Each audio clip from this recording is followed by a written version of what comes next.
Hello, Low Budget Dave here. I like making these well, you can't really call them coffee scoops anymore.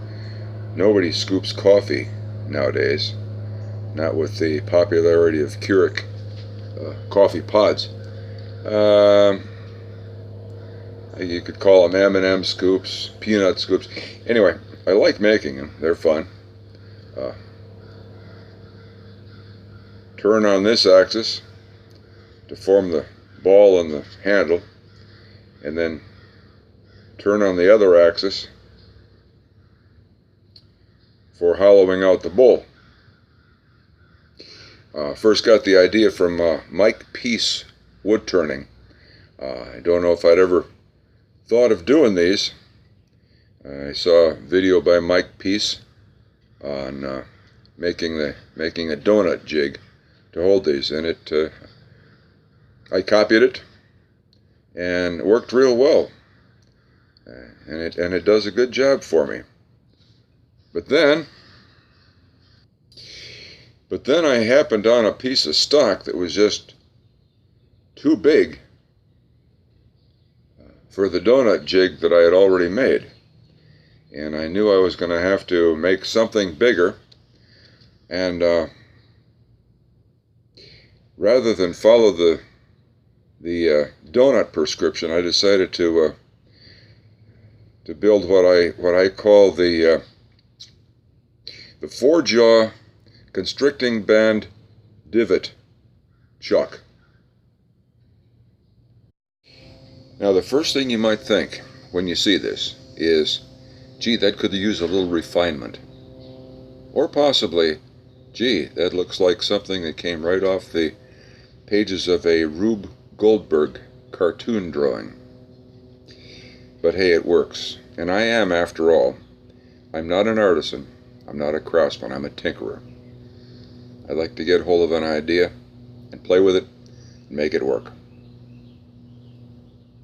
If it turns out pretty, that's nice. But taking the time to make it pretty would interfere with my getting on to the next project. So I began with a square cut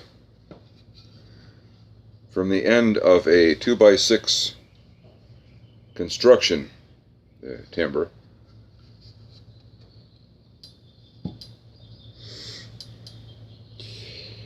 Located the center points of the sides, drilled holes for the dowels,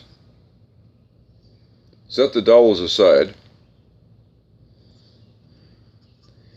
cut a relief notch in here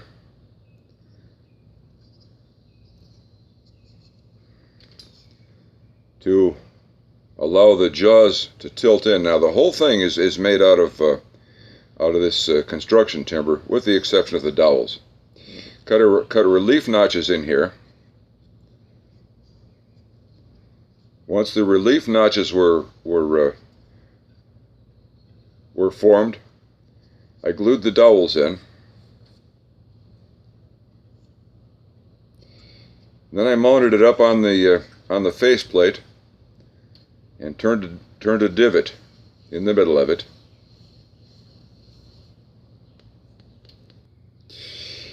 In preparing the jaws, I again used the same construction timber.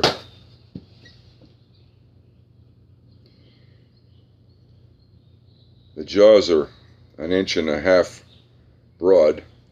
I made them 1 inch thick because I wanted plenty of room to cut a notch where the constricting band would go. This notch down under here is not necessary, except in my case, my faceplate extends beyond the square of the base of the chuck, so it had to fit.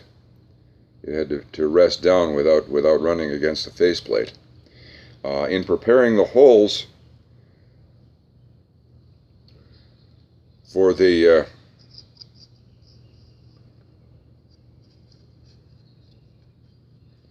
jaws to tilt, I drilled the hole, and then I used the time-honored method of using a drill bit as a reamer. And then finally, I realized that this shoulder here, rather this one, wasn't big enough to keep the jaw from twisting, and that's where these shoulder pieces came from. So when the jaw goes in, it'll sit straight up square, and it can't twist with the torque of my turning. So the whole thing is assembled in this fashion. Put the jaws on first, onto the pegs. Set the piece in, straight up and down, so it won't be in the way. This constricting band here is nothing but a pipe or a hose clamp that I got from the plumbing area of one of those big stores. Tilt this down out of the way. Cinch down on the clamp, and I don't know how well you can see this. Right through here. Right through here. The jaw itself comes to rest just a little bit north of the equator of this ball on the spindle. That's enough. Now, obviously this is not self-centering. There's no scroll, there's no pinion gear, but it centers because the round part of the ball fits down into the divot that was formed in the base of this chuck, and then the pressure of the clamp pressing in on these jaws will keep it steady. A word of caution, please. The end of the clamp,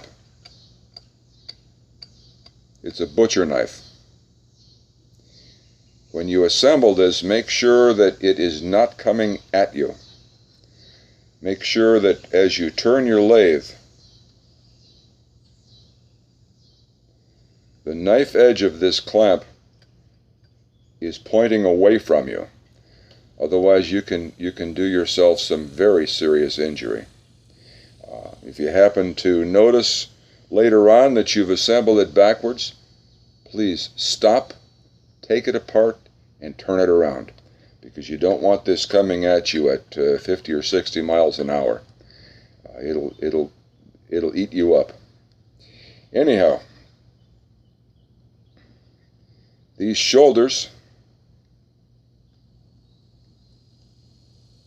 keep the jaws straight up.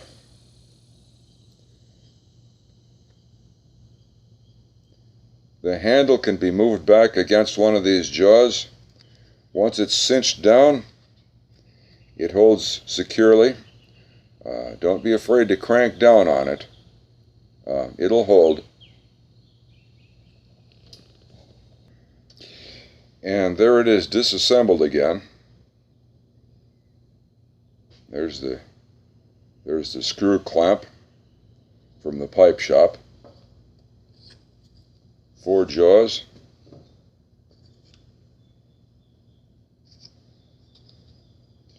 And a base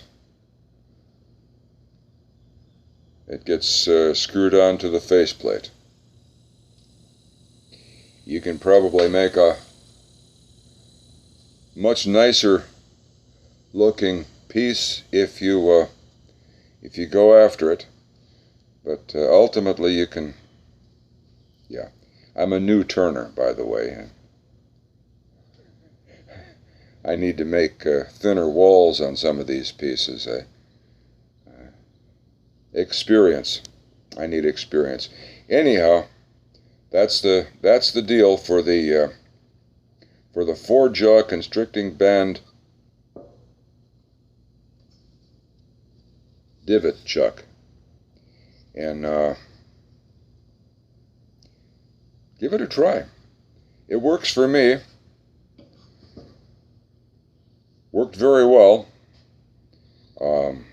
I don't expect to refine this one anymore. It works well enough. I'm going to stay with it.